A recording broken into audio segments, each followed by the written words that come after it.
Ay ay ay ay ugayam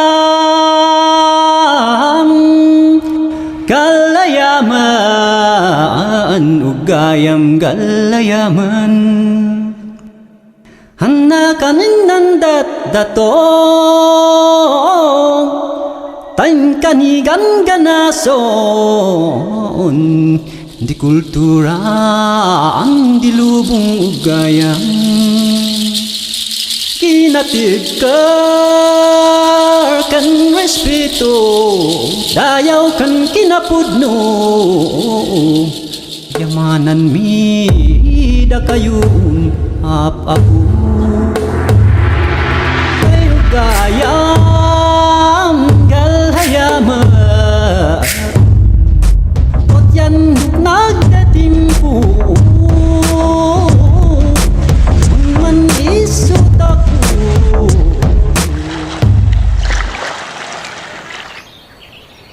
O paano Lumlay, kailangan mo lang magpahinga at manalangin kaya't hindi ka na namin gagambalain.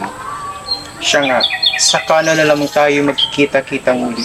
At para hindi ka na mag-abala, napagkasunduan namin mga matatanda dito sa atong Mag-iw na kami na lamang ang magdadala ng mga baboy na kakatayin. Maraming salamat, Ama Pati, Ama Mii. Napakabuti ninyo. Kung hindi sa mga tulong niyo, hindi pa yatang may hatid sa huling hantulong si Ama. Tunay ngang naging makabuluhan ang buhay niya, Ama Pati. Kaya't kukup-kupin siya ni Kabunian, samantalang ipanalangin na lamang natin sa mga nitong walang sagabal siyang makakarating sa kanyang patutunguhan. Bukas, ang alis ng kamag-anakan sa Kanaw. Isang mahabang-habang araw na naman ang paglalakbay. Yayaon na kami, Inay. Kasiyahan kayo ni Limaw.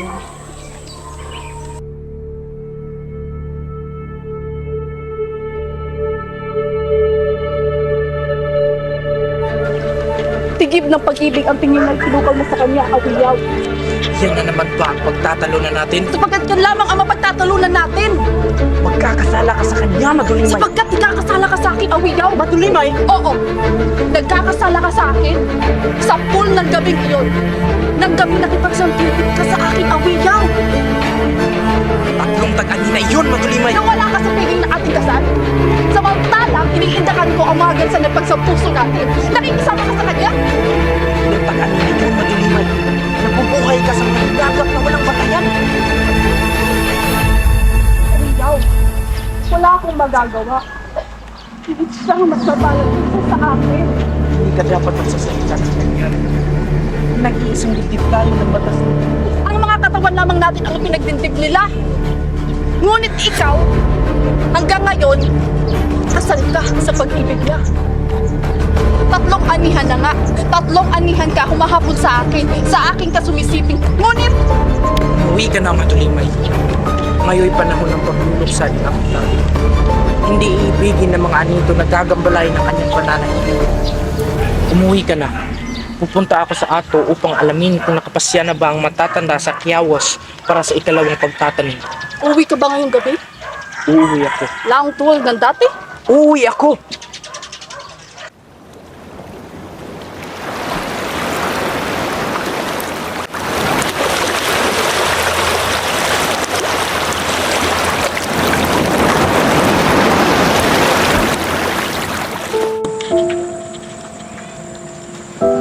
Tagal mo nang hindi sinusunod yan, Lumay.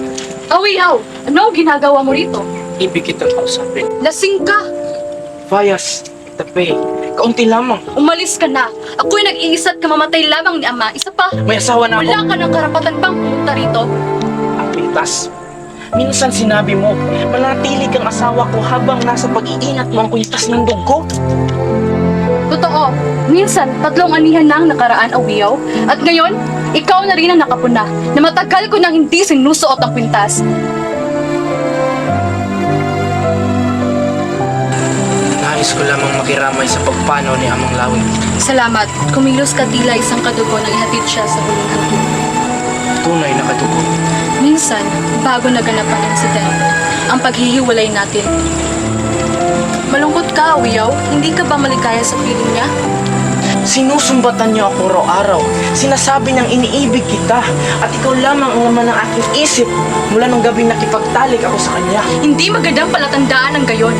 Nangangahulugang hindi mo ganap iginagawa sa kanya ang katiwasay ng kanyang kalooban. Naninigbugo siya. Sa pool ng gabing ikinasal kami sa kanaw ng pag-iisang dibdib. Makatwiran lamang. Lunay, Huwag mong ituloy, Awiyaw. Masasaktan ka, masasaktan ako. Kay tagal kong napaghiram ang sugat ng likha ng gabing iyon. 3 anihan na ang nakaraan. walang babaeng simik-siming yung paa sa kanaw. At walang babaeng simuliran mo sa pamamahay. Si Lumnay lamang. Tanging si Lumnay! Madulimay, Hinahanap kita sa ato. Lahat ng mga lalaki ay umuwi na. Sinapantahan kong naparito ka. Aba, hindi naman ako nagkakamali. nakikiramay lang ako kay Lumnay. Hindi pa ba sapat na ikaw ang humukay ng buntot sa kanyang ama? At ikaw, Lumnay, ano masasabi mo sa tagpong ito? Nabubulagan ka, Matulimay. Kayo'y nasa tahanan ko at ito'y tahanang nagluluksa. Hindi ako nakakalimot. Si Ama Lawig ay isang taong mabalasting. Magtatanong marahil ang kanyang kaluluwa na naglulumbay ngayon. Ngunit di niya ibigin ay isang babaeng tulad kong maapil. Nagbibitang ka, Madulimay. Madulimay, awiyaw! Sa ngalan ng mapanatag na paglalakbay ng kaluluwa ni Ama, ipinamamanhid kong lumisan na kayo. At sa ngalan din ng mapayapang paglalakbay ni Ama Lawig, humihingi ako ng katarungan. Supayin man tayo lahat ng mga anito at handa ng masamang kapalaran kung di natin may pilawanag ang sigalot na ito. Ang ibig mo. Ang katotohanan. Madulimay, inaamin kong tigib ng pait ang puso ko na maging sandibdib kayo. Ngunit ngayon, tanungin mo siya, Lumnay. Tanungin mo siya kung bakit hanggang ngayon, sa kabila ng kasiglahan at kabataan ko, walang sumusupling sinapupunan ko. Madulimay, ganap ang pagkatao ko nung gabing pinagkakaloob ko ang sarili ko sa iyo. Ganap ang dayuhang pagkatao mo, Awiyaw. 3 anihan na sa pagkabanyagang nagsasama tayo, nagtanggang ang pangarap ko. Hanggang ngayon, walang uhaw na sanggol na pumupunit sa katamigan ng ating buhay. Bata ka pa, Madulimay. Huwag mong hayaang lamunin ka ng iyong inis at pagkalabugot, ang siglamot init. Ayoko maghintay ng 7 tag-ani tulad ng pinaghintay mo! Kinakalasan mo na ako? Oo! Sasabihin ko sana kay Ama at Ina noon pa. Pero sa tagpoong ito, bakit ko paghintayan pa? Madulimay! Umuwi ka na, Awiyaw.